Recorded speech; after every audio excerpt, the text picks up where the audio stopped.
Hello everyone and welcome to the next episode, next free video podcast coming to you from figuredrawingonline.com. And this one is on the upper arm. The upper arm is very closely knit with the shoulder girdle, which we talked about in the previous video podcast. And it is important to kind of keep it all in perspective, as well as the lower arm, but that will be in the next podcast. So essentially what I can say about just very briefly about the upper arm is that it has only one bone. It's the humerus bone, and the top end fits into the shallow bit of the housing that's on the scapula. It has two dominant muscle groups. One is the biceps, and its function is the same as the hamstring group had on the upper leg, which is bending or flexing one limb against the other. So the biceps essentially bends the arm. Now the opposing muscle on the other side is the triceps, which works as an opposing muscle to biceps, so it extends, it straightens the arm. The top of these two is the deltoideus. That one is inserted in the biceps and triceps, into the humerus bones between these two muscles. And of course there's still another muscle called brachioradialis, which has the same function as the biceps. So I'm going to do a few drawings that would describe these muscles to you better. And this is essentially it's going to be a fairly fast sketching, so we can fit in as much as possible into this short video podcast. Now this one here is the deltoideus sitting on the top. From here we will have, and this is the posterior view of the arm, which is the back. So this would be the right arm, and we're looking at a person from behind. So we will have the dominant muscle in the back here would be of course the triceps.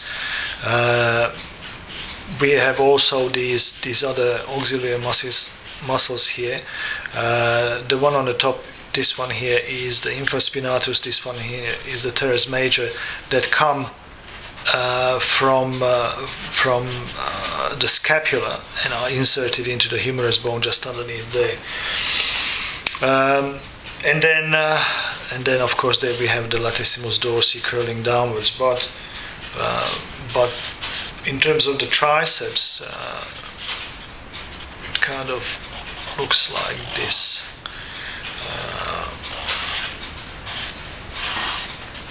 It would be a fair description. So this one here, this bit here is the long head of the triceps, so-called long head.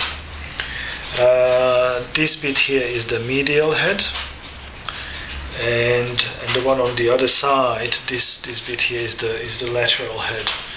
Now all of these three parts of the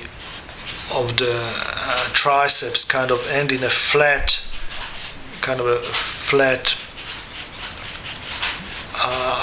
muscle slash tendon slash surface, just at the back of the upper arm.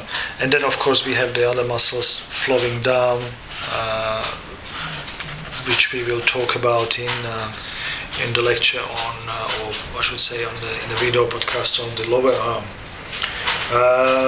But essentially that's the back view. As we said, the function of deltoideus is to assist the arm in lifting and going to the sides.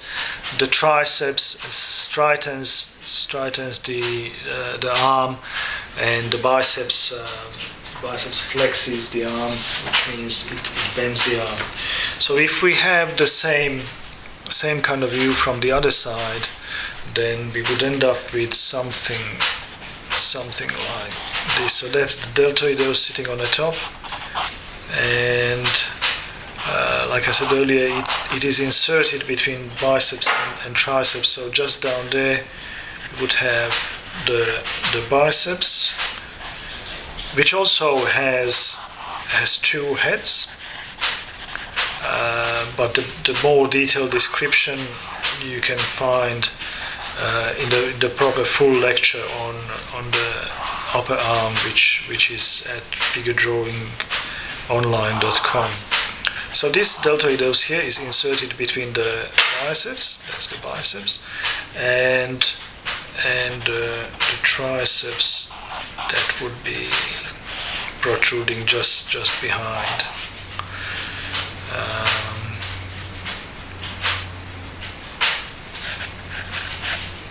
And in this view, the arm is in demipronation, which means it is striving to reach the palms down position. We will talk about those on the lecture on the lower arm, about the supination and the pronation.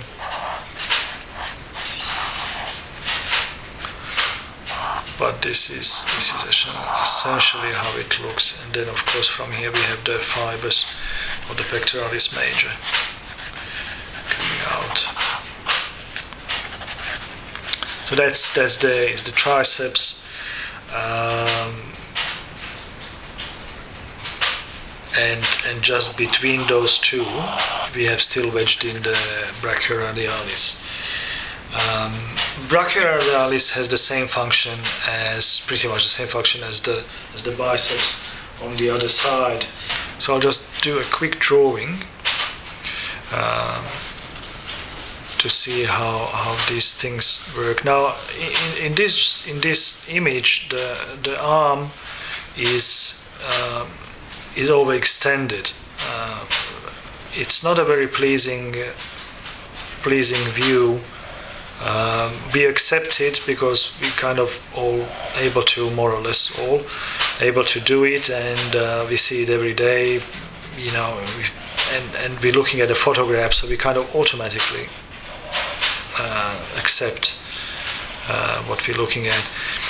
But I think it's much more pleasing to see the arm bent in this way rather than going that way. I think it's not a very nice, you know, it just doesn't really work. So in this drawing we can see here the line on the top of the trapezius as it comes forward from behind and is inserted in part of the clavicle. Trapezius is part of the muscles of the back and of the shoulder girdle, and then we have this little bit of a flat surface here as we go and find, as these muscles find their way into the scapula, which sits just there.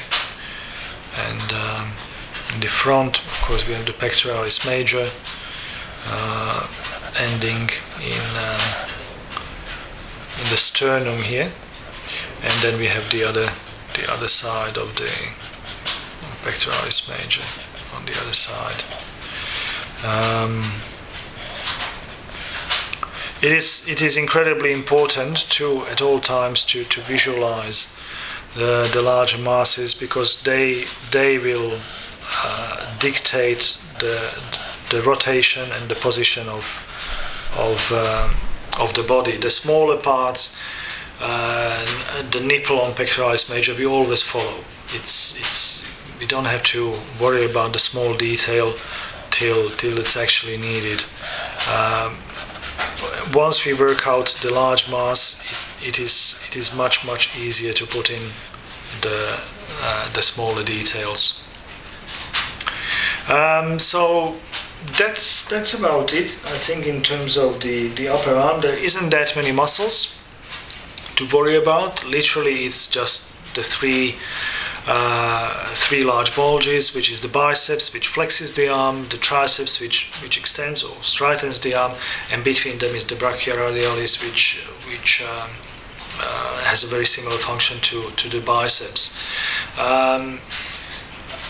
The rest of the information really is kind of the upper arm is wedged between the shoulder girdle and the lower arm. So the three together actually create a kind of a concise view. Yeah. So that's about it for a very short one, but